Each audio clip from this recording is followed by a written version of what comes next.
રામનવમીના દિવસે ભગવાન શ્રી રામચંદ્રનો જન્મ થયો. મર્યાદા પુરુષોત્તમ ભગવાન શ્રી રામ કહેવાણા. સાથે નવમીના દિવસે ભગવાન સ્વામિનારાયણનો જન્મ થયો. શું તમે જાણો છો કે ભગવાન સ્વામિનારાયણનો અવતાર ક્યાં થયો અને કેવી રીતે? તો ચાલો આપણે વિસ્તારથી વાત કરીએ. ચૈત્ર સુદી નવમીના પવિત્ર દિવસે રાત્રે લગભગ 10 વાગ્યે સ્વામિનારાયણ ભગવાનનો જન્મ ઉત્તર પ્રદેશના સપૈયા ગામમાં થયો હતો. તેમના પિતાનું નામ ધર્મદેવ અને માતાનું નામ ભક્તિદેવી હતું. બાળપણમાં તેમનું નામ ઘનશ્યામ રાખવામાં આવ્યું. નાનપણથી જ ઘનશ્યામ મહારાજ ખૂબ દયાળુ, જ્ઞાની અને તેજસ્વી હતા. નાની ઉંમરમાં જ શાસ્ત્રોનો પરંપરાગત મેળવી લોકોના દુઃખ દૂર કર્યા હતા.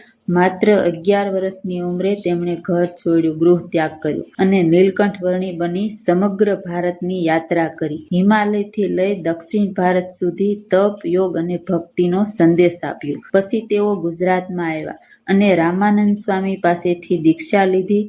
ગુરુ રામાનંદે સ્વામિનારાયણ નામ ધરાવ્યું અને સંપ્રદાયનો દોર સંભાળ્યો. પછી તેણે સ્વામિનારાયણ સંપ્રદાયની સ્થાપના કરી અને સમાજના સદાચાર, અહિંસા અને સત્યનો માર્ગ બતાવ્યો. તે સમયમાં ઘણા કુરિવાજો ચાલી રહ્યા હતા. ખાસ કરીને એક દુઃખદ પ્રથા હતી, દીકરી દૂધ પીતી કરવી, જેમાં દીકરીને જન્મ થતાં જ જીવવા ન દેતા, ગરમ દૂધ કરી દીકરીને ડુબાડી મારી નાખતા. પરંતુ સ્વામિનારાયણ ભગવાને આ કુરિવાજ સામે સખત અવાજ ઉઠાવ્યો અને લોકોને સમજાવ્યું કે દીકરીને મારવી એ મહાપાપ છે અને દરેકના જીવનમાં ભગવાન વસે છે. તેમના ઉપદેશથી રજપૂત અને કાઠી સમાજમાં મોટો પરિવર્તન આવ્યું અને આ કુરિવાજ ધીમે ધીમે બંધ થવા લાગ્યો.